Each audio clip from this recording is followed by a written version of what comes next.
Bismillahirrahmanirrahim. Alhamdulillah wassalatu wassalamu ala Rasulillah. Nabiyyina Muhammad ibn Abdullah wa ala alihi wa sahbihi wa man walah, amma ba'du. Perbincangan kita dari kitab Muqaddimah Aqidatul Muslimin dalam bab yang ke-13, perkara-perkara yang membatalkan iman. Jadi sebagaimana yang semua benda boleh batal, iman juga boleh batal. Manakala semua benda boleh rusak, iman juga akan berlaku kerusakan. Rusak iman. Jadi benda tu, lagi dah. Kena jaga daripada punah tu. Supaya kita jaga pokok kita tak. Ambaknya ulat ke apa. Jadi, ulat, kalau membatalkan iman, ada ulat juga dia. Ulat dia tu, bahaya ni. Kadang-kadang ulat tu tahu kita. Tak tahu ke ulat. Rupanya barang ni barang bahaya. Virus lah ni. Lalu orang tak panggil ulat dah. Dia panggil virus. Virus ni takut habis orang. Virus, lalu virus babi ni, Jepun tutup sekolah-sekolah. Contoh, tutup. Berapa ribu sekolah tutup. Karena takut jangkit. Itu suasana dunia ni. Jepun ni takut mati buat dia. Betul lah kalau dia hura sikit, dia tuju bangun ni lah, maka mati lalu. Dia takut tapi dia kira mati yang mudah ni. Perkara-perkara yang membatalkan iman, kita telah memahami bagaimana seorang itu dianggap menganut Islam. Dalam arti kata yang sebenarnya, dan tertanam di dalam hatinya ciri-ciri iman. Jadi kita belajar dah. Seorang itu nak jadi Islam, macam mana cara dia? Mesti dia mengucap 2 kalimah syahadah dengan lidah dia, tasdik dengan hati dia, dan beramal dengan anggota dia. Maknanya nampaklah orang itu iman. Jadi, tertanam, maknanya akidah tu makna simpulan. Orang tu panggil akidah. Mana akidah? Mana simpulan pegangan seorang itu. Simpulan pegangan pada iman dia tu, orang tu dia panggil akidah. Ada orang yang dikurniakan oleh Allah Subhanahu Wa Taala dengan iman yang teguh. Ada orang kuat. Sehingga dia meninggal dunia dengan mentasdikkannya. Maknanya dia ni tak larilah. Apa godaan tengah jalan ke apa rintangan. Tak akan lari daripada iman dia. Iman dia ni mentasdikkan la ilaha illallah Muhammadur Rasulullah. Itu dia panggil orang mukmin yang kuat iman. Dan ada pula orang yang berpaling sadah dengan sebab engkar dan durhaka. Ini na'udzubillah lagi, kita bimbang takut. Orang berpaling sadah pun ada juga. Engkar, lari. Sikit dia boleh godaan sikit, sedikit ujian dapat, lompat. Balik semula ke agama asal, ataupun tukar agama, daripada Islam dia ke agama Hindu. Dia main conek tahid lembu tu. Orang yang ditetapkan iman pula, ada yang dianggap sentiasa dalam kebaikan. Ada pula yang cuai. Dan ada pula yang menzalimi dirinya sendiri. Orang dalam kalangan orang beriman, ada 3 kumpulan pula. Ini banyak pecahan dia ni. Pecahan yang pertama, orang yang minhum sabiqum bil khairat. Sabiqum bil khairat maknanya duk kebajikan sama dia. Dia jaga iman, jaga ibadat dia. Orang ni sabiqum bil khairat dipanggil. Ada pula yang cuai. Dalam Quran kata wa minhum muqtasidun. Muqtasidun ni buat benda baik buat. Semaya buat, puasa buat. Tapi maksiat ada juga. Ini termasuk di kalangan kebanyakan masyarakat kita. Semaya. Tempat judi tak pergi. Tak pergi. Tempat maksiat tak pergi. Tapi ngopak orang boleh juga. Jadi ada maksiat lagi tu. Itu dia panggil muqtasid, maknanya campur. Buat baik, tapi ada keburukannya. Baik, buah ni tidak solid molek lah. Kalau buah buah apa-apa ni, bukannya tebuk tebuk topa, mana ada gelonggu. Tapi kalau gelonggu pun, masih ada lagi isinya, boleh makan. Mana iman tu masih ada. Golongan yang waminhum zalimun li nafsihi. Golongan yang ketiga ni, orang yang menzalimi diri dia. Ni maksiat banyak pada ibadat. Dia beriman. Tapi maksiat lebih banyak daripada itu. Maksiat orang ajak pergi tempat majlis-majlis, gapo pun pergi. Jadi banyak. Ada 3 golongan. Mula-mula start pembahagian kafir, mukmin. So. Kafir itu termasuklah munafikin pokok dia lah tu. Lepas pada mukmin itu pecah 3 pula. Mukmin yang baik, betul-betul beriman, mukmin yang sederhana, mukmin yang zalim. Zalim diri sendiri. Maknanya orang buat banyak derhaka kepada taat. Ada orang yang masuk syurga tanpa hisab. Ini orang hak jauh sekali. Masuk syurga tanpa hisab. Nabi kata, masuk syurga bila azab wala hisab. Terus, sudah selesai daripada kubur tu, terbailah syurga lalu. Alhamdulillah. Apa dia orang ni? Kita kena carilah ciri-ciri orang ni. Boleh happy dia sikit. Ada pula yang dihisabkan amalannya dengan cara yang mudah. Hisaban yasirah. Itulah kita, kalau kita doa, Allahumma adkhilnil jannata bighairi hisab. Kita minta. Kalau kena hisab juga, hisaban yasirah. Minta hisab kira-kira hitungan yang mudah. Hitungan mudah pun cukup dah. Tak saya kata apa kita ni? Kita ada bandingnya sama dengan polis tengah jalan. Kalau kita lalu, ada roadblock, polis sekata jalan raya. Kenali lalu. Sedangkan kita ada lesen. Ada kat kenali, bukan orang luar negara. Tapi gagal lalu. Gagal. Kita. Jimuklah kalau rotek, hidup kematian. Pasal, ada orang nak cek tu jalan. Jadi, waktu kata kelebihan istimewanya orang masuk syurga tanpa hisab ni. Tak ada getah, tak ada orang panggil, tak ada senyap bulu kamu. Bakal masuk syurga. Tak payah lalu. Siratal mustaqim dia kena lalu. Kita dah cerita dah gitu kan. Wa in minkum illa wariduha tu cerita. Yang pentingnya tak ada kira-kira. Tak ada immigration check. Dan ada pula orang yang dimasukkan syurga kerana dosa. Allahu Akbar. Sehinggalah Allah Subhanahu Wa Taala melepaskan dia dari neraka dengan kurnianya. Ada pula orang yang dimasukkan ke neraka. Kerana dosa. Sebab dia ada dosa, masuk neraka dulu. Sudah bakar hangus letup dah. Barulah keluar masuk syurga. Na'udzubillah lah kita. Tak say. Bunyi neraka tu tak say lah. Kita nak masuk syurga. Tak boleh masuk dengan hisab. Dengan tanpa hisab. Biar masuk dengan hisab. Tapi neraka jangan seluk. Ini nak berusaha ni. Nak buat macam-mana berusaha lah kita. Biar jangan lupa neraka. Takut. Azab dia berat. Bukan sebab azab masuk J. Kalau masuk dalam J boleh makin tu akhir witawar. J 2 hari atau denda 500. Duk mikir masuk J boleh makan nasi. Maka pada habis 500 tu duduk 2 hari tak apa. Minggu dia tak piak dalam J tu yang muka habis tinggal ada pecah. Tu ialah kalau ada pun. Tapi neraka na'uzubillah. Kita lah. Jangan duduk gorang itu. Ada pula orang yang tercabut. Itu habislah. Itu golongnya orang beriman. Orang beriman duduk situ kalau dekat. Masuk neraka dulu. Lepas tu pergi syurga. Lepas juga di akhirnya. Selagi dia ada iman. Selagi dia ada iman dalam hati dia. Dalam diri dia ada iman. Walaupun dia kena seksa, kena azab. Tetapi dia akan lepas.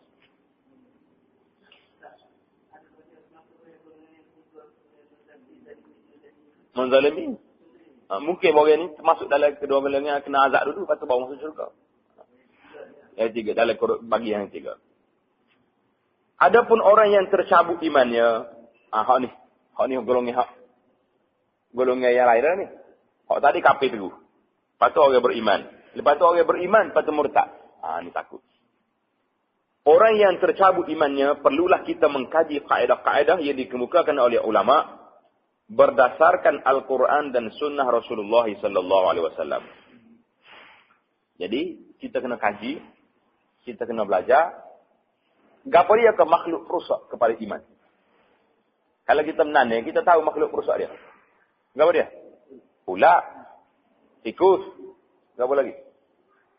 Makhluk perusak. Maknanya tahu penyakit. Sebenarnya, pagar, beracun. Hak ni hak kita tak tahunya, makhluk perusak pada iman kita tak tahu. Tak perasan. Duk gamak kau iman kita molek dah. Rupanya kau tu gelonggur dah lah, tak ada apa-apa. Ini bimbang. Di antaranya yang kita nak kaji ialah apa yang ditegaskan oleh Imam At-Tahawi rahimahullahu ta'ala dalam kitabnya. Dia panggil Aqidah At-Tahawiyah. Dan kami, kata Tahawi dia terjemah sini. Dan kami menamakan ahli-ahli kiblat. Apa makna ahli kiblat? Orang Islam. Orang Islam dia panggil ahli kiblat. Sebab apa orang Islam nama ahli kiblat? Sebab dia semaya ke arah kiblat.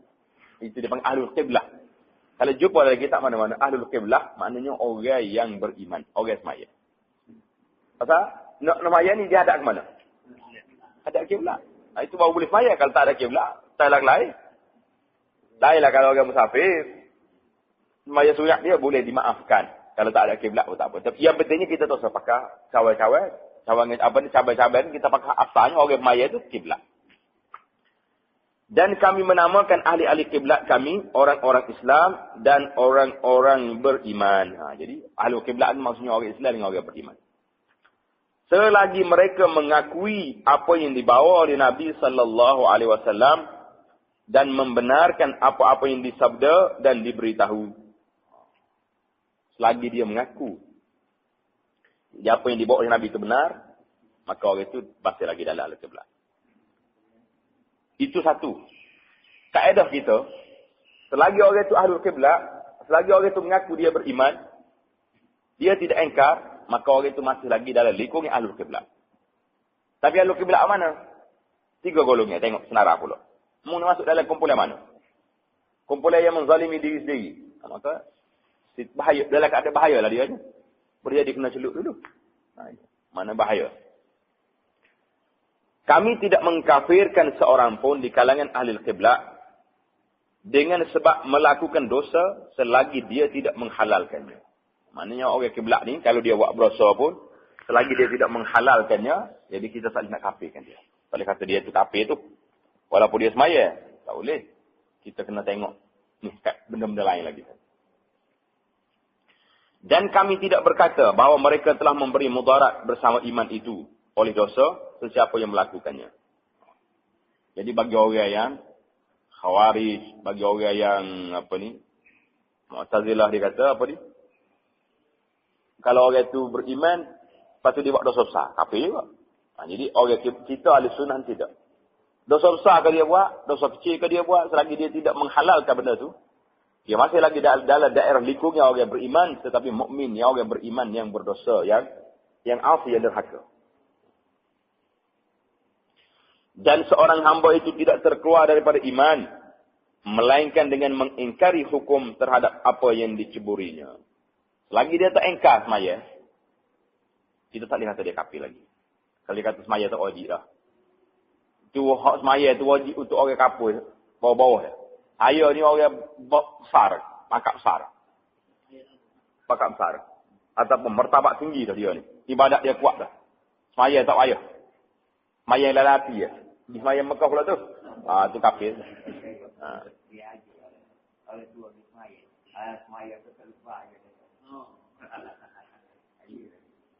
Itu kaedah dia. Jadi kaedah kitanya tidak mengkafirkan ahlul kiblat. Kaedah kitanya tidak mengeluarkan orang daripada nama iman selagi dia tidak ingkar. Baik. Penjelasan daripada kaedah itu ialah, ini nak jelaskan. Ialah bahawa hukum syarak telah menjelaskan bagi iman dan Islam itu ada pintu masuk dan pintu keluarnya. Kita fahamlah. Pintu masuk ada, nak masuk Islam ni, pintu keluar apa ada. Jangan kita ingat satu pintu ya Islam. Orang yang masuk dah tak ada keluar. Tak. Sebagaimana kamu boleh masuk, kamu juga boleh keluar. Jadi kenapa ingat kita ni? Duk pusing ke mana pun jangan tubik daripada pintu. Mak tubik pintu awak dia tu. Sebagaimana dinyatakan dahulu. Sesungguhnya iqrar itu mengaku. Dengan lidah. Dan mentasdikkan, membenarkan dengan hati 2 kalimah syahadat itu menjadi pintu dan kunci. Itu pintu masuk. Bila orang iqrar dengan lidah, tasdik dengan hati, itu pintu masuk. Maka orang itu dianggap keluar daripada iman dan Islam apabila lahir daripadanya perkataan. Kita belajar dah hari itu. Yang makhluk kosok kepada Islam, iman kita ni berapa jenis? 3 jenis. Ingat? Perkataan, perbuatan, dan i'tiqad. Pegangan hati. Perkataan, perbuatan, i'tiqad. Ini asas pada makhluk rosak iman. Lagu mana perinci dia, kita akan sebut.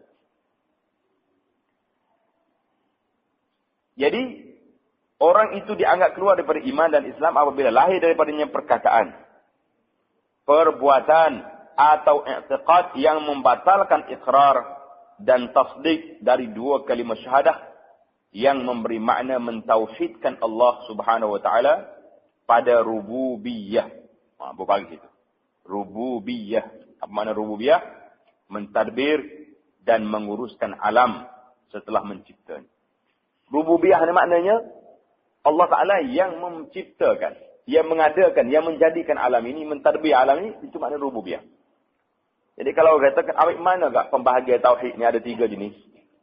Yang pertama dipanggil tauhid rububiyah. Kita percaya bahawa Allah Ta'ala yang mentadbir alam ini. Itu maknanya rububiyah. Kena ingat perkataan. Apa dia tu? Berbagi je. Rububiyah. Tak bagi. Kamu tak boleh baca.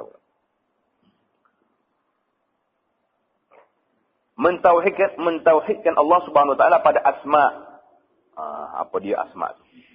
Asma itu maknanya nama-nama dia yang indah. Wallahu allazi la ilaha illa huwa alimul ghaibi wasyahadati warrahmanur rahim. Wallahu. Nama-nama Allah Taala banyak. Jadi tulis itu asma maknanya nama-nama Allah yang indah. Asmaul husna. Dan sifat-sifatnya yang sempurna. Dan af'al. Banyak dalam kitab tauhid ni dia banyak guna istilah Arab. Af'al maknanya perbuatan. Perbuatan-perbuatan Allah Subhanahu wa taala semuanya kita yakin dan kita percaya mentauhidkan Allah. Dan mentauhidkan Allah pada uluhiyah. Uluhiyah. Alif bagi tepi. Uluhiyah. Apa dia uluhiyah? Uluhiyah ni maknanya yang berhak disembah. Maknanya Tuhan yang berhak disembah siapa? Tuhan Allah saja. Dicintai, dipatuhi, ditumpui untuk berdoa Tuhan. Apa dia berdoanya? Allah SWT saja. Kalau berdoa ke orang lain, jadi kerja. Tuhan kalau kita tak minta, dia marah. Orang kalau kita minta, kena marah. Itu beza. Tuhan tak minta, dia marah. Sombong hamba aku ni. Berasa dia besar kali tak minta aku ni. Kita lah ni lemah tak lemahnya. Nabi kata manusia yang paling lemah ni manusia berapa? Manusia yang tak mesti nak minta dengan Tuhan. Lemah. Jadi kalau kita tengok kesuahan orang kita hari ni, amat lemah. Kalinya tak mesti nak minta sendiri. Nak minta benda sikit, panggil ustaz, panggil Tok Lebah. Pergi rumah maya ajak. Tok Lebah pergilah. Dengan pulut kuning, ayah panggilnya. Dengan kain batik bolehnya. Tuan rumahnya sungai cakur tangga orang, payah ajak dia risau kok apa-apa. Oh, kata ju batuk tu dia. Jadi Tuhan ni atas permintaan kita. Tuan rumah kenapa tak berajak mana? Tak berajak. Kalau berajak dia lah. Betul lah kita. Patut dia ajak Tok Imam. Tok Imam tak amat tahu Tok Imam ni pandai alim. Kamu ni anak suruh tulu amin. Hak abang kata ni. Hamba nak minta. Tok Imam minta gitu-gitu ya. Ya. Tapi orang yang menghadapi masalah. Orang yang menghadapi. Tidak dia. Permintaan dia tu ya. Yang betul-betul khusyuk. Betul-betul nampak berhajat kepada Allah Subhanahu Wa Taala. Ni kita ni tukar habis ni. Jadi tu email tu nak. Doa. Nak doa sendiri takut. Tekaknya buku. Tu kita cerita gitu. Bawa dia pergi dalam masjid Nabi. Ni payah nak masuk. Siapa-siapa tengah dekat Raudhah tu. Bertepung. Bersambung dengan orang molek. Koyak kau dia bawa dia tu. Saya kena klik mulat. Sebab apa? Nak masuk berterok begini pun kena klik. Tinggal buku.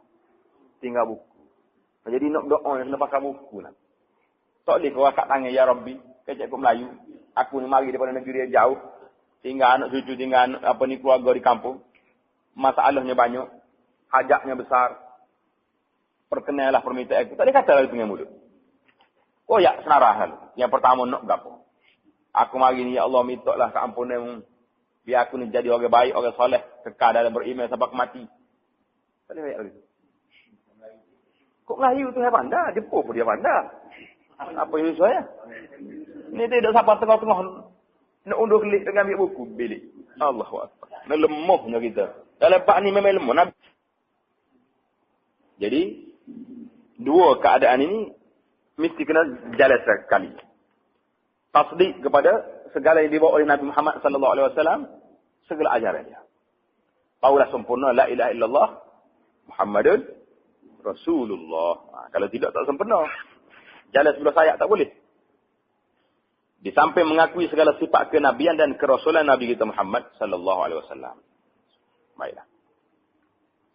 Oleh itu, sesiapa yang bercakap atau melakukan perkara-perkara yang menunjukkan keingkaran, apa dia bercakap? Atau buat perkara-perkara yang menampak dia tu ingkar. Nampak dia tu tidak ikut apa yang dia ikrar dalam syahadah dia itu. Maka syahadahnya terbatal. Na'udzubillah. Syahadah dia terbatal dan keluarlah dia daripada Islam. Bila batal syahadah, maka orang ini tubik daripada Islam. Terbukalah ada pintu. Pintu kita ni bukan pintu tutup anak koci ni. Pintu syahadah ni. Pintu tubik. Pintu lift. Pecek sulit lah buka pintu. Tak tahu kan dia masuk pintu lift. Pintu otomatik. Pintu otomatik. Salah kecek, terbuka. Tubik. Habis. Mana kalau nak tubik payah. Lainlah cerita. Ni tak payah. Glitching. Dalam hadis Nabi kita jelas. Akan berlaku satu masa. Orang mukmin ni berimeh pagi. Pagi dia berimeh. Sudah semaya subuh tu berzikir. Dengar kuliah molek-molek. Petangnya pergi jumpa kawan-kawan dia kedai kopi. Duduk buat kutuk Islam. Kapi petang. Ada orang berimeh malam pagi kapi. Ada. Nabi kata satu masa akan berlaku lagu ni. Sebab manusia celaru. Tak tahu nak pergi lakuan. Jadi pasal itulah kita kata pintu keluar daripada Islam ni bukan pintu pagar berkunci, tidak. Pintu otomatik. Tekan suri dia, pak, tubik lagi. Habis kita. Na'udzubillah. Dia minta selamatlah kita. Jadi siapa yang syahadahnya terbatal dan keluarlah dia daripada Islam dan diwajibkan kepada kerajaan Islam. Kerajaan Islam. Kerajaan Islam tak ada masalah bagi dia. Melaksanakan hukum murtad yang dikenakan kepadanya. Orang ini kena tangkap, bawa dalam penjara, suruh dia bertaubat. Tak taubat, pancung. Enggak lah dia. Bermula daripada disuruh bertaubat. Sehinggalah dijatuhkan hukuman bunuh kalau dia tidak mahu bertaubat. Dan tempatnya di dalam neraka kalau dia mati dalam keadaan begitu. Mana kalau dia kekal dengan tak mahu bertaubat, maka dia akan masuk neraka dalam keadaan sedemikian. Dan adapun apabila seorang mukmin itu melakukan dosa. Itu beza. Hak saling, pintu otomatik ni kalau rusak.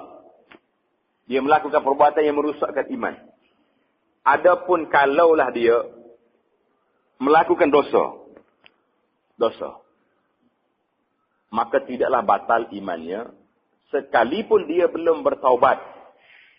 Jika tidak ada padanya perkara-perkara yang membatalkan syahadahnya. Beza. Beza ke tak beza? Orang mukmin mana? Orang Islam mana yang tidak berdosa? Semua anak ada ni akan melakukan kesalahan. Kecil atau besar. La mahalata. Tak boleh lari lagi. Soalnya orang itu bertapa dalam gua. Tak duduk dengan orang dah. Kita ini kita duduk sini. Jaga lidah. Tak kasih orang. Selamat. Tapi kalau keluar daripada kawasan sini. Mata tengok lalu maksiat. Mata tengok maksiat. Telinga dengar maksiat. Nyanyi-nyanyi mari dia. Habis kita.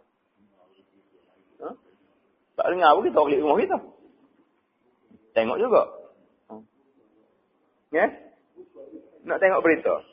Nak tengok makcik berita. Makcik berita tak betul aurat. Tak boleh lari. Boleh lari. Maknanya orang mukmin kalau dia laku maksiat kecil atau besar, orang ni masih lagi dalam lingkungan beriman. Kita tak boleh kata kafir dah buat tu. Jangan. Itu jadi puak khawarij. Jadi syaratnya perbuatan yang dilakukan itu tidak ada perkara-perkara yang membatalkan syahadah. Tapi kalau dia buat yang batal syahadah, kecil ke besar ke, bunuhlah.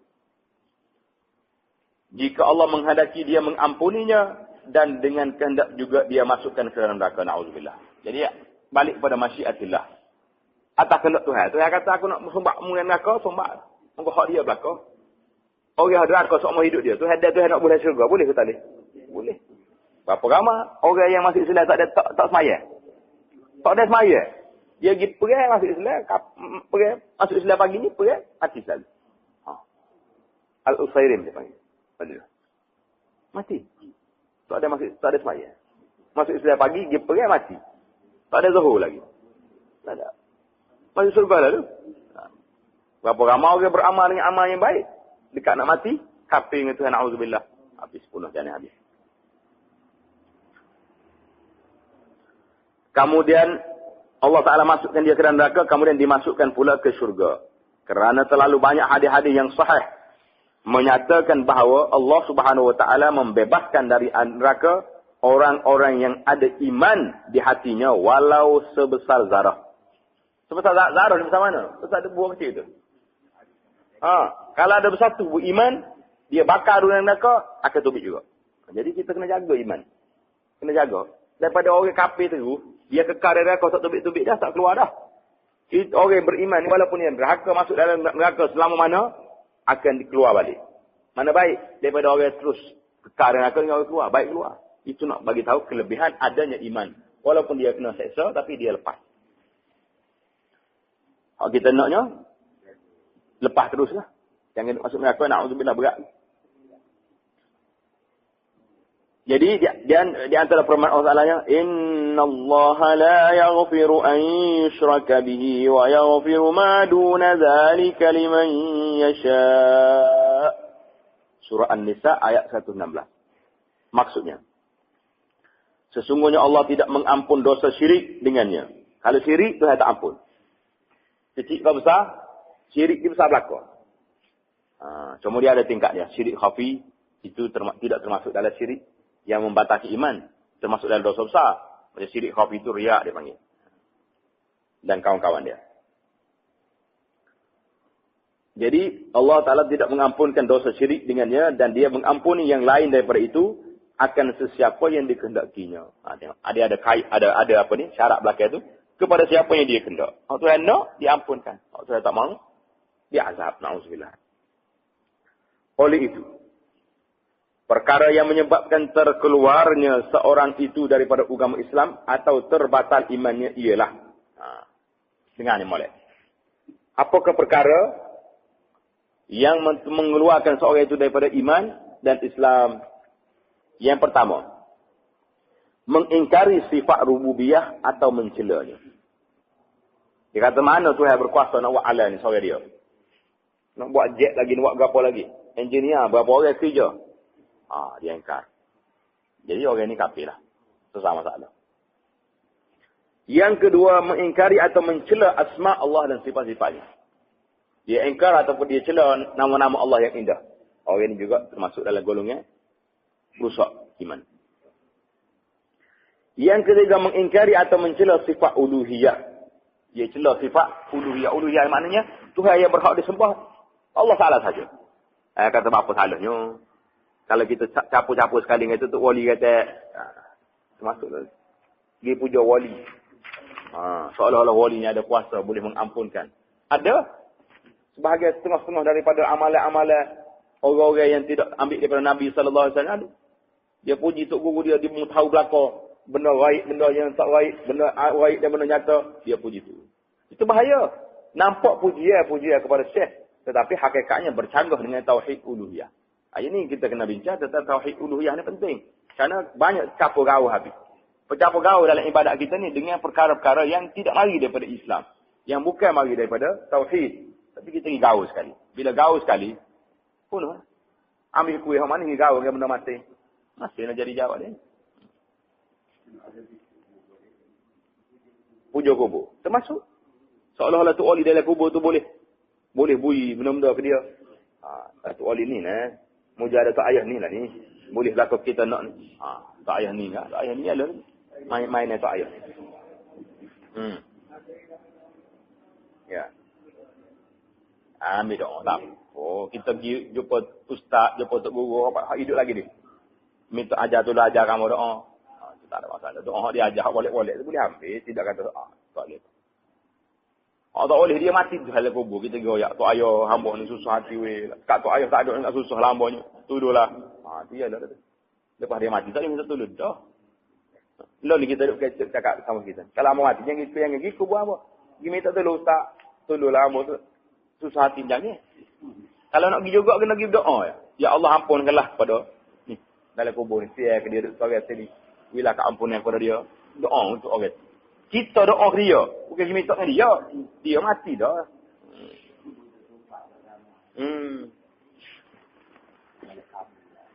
Ya, boleh kami kat kubur. Itu perbuatan syirik lah. Yang keempat, mengingkari atau mencela Rasulullah sallallahu alaihi wasallam atau kerasulannya. Cela Nabi. Dia kata apa Nabi ni? Apa Nabi? Jadi apa Nabi ni? Hina Nabi. Lo ni orang hina main-main, lukis kartun lah. Gapo. Benda-benda buat. Tu orang kafir, orang Islam juga boleh. Tak ira ke Nabi? Ira ke tak ira? Ira ke tak? Tak ira. Nabi royak halal ke haram? Tak ke Nabi. Kita dah zaman moden. Kalau Nabi ada lah ni pun dia main riba juga dia. Munggu sistem bela betul belakang. Yang kecek boleh kadang-kadang mulut celupah ni. Kata gua nak dia.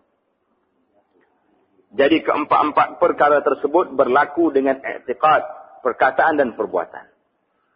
Di mana sesiapa yang melakukannya batallah imannya dan keluar daripada agama Islam dan syahadahnya tidak sah, wal iyazu billah.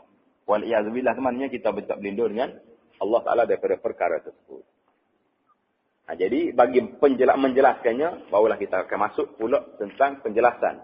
Gapo dia maksud satu-satu 4 perkara ini, insya-Allah Taala kita akan masuk dalam perbincangan kita yang seterusnya.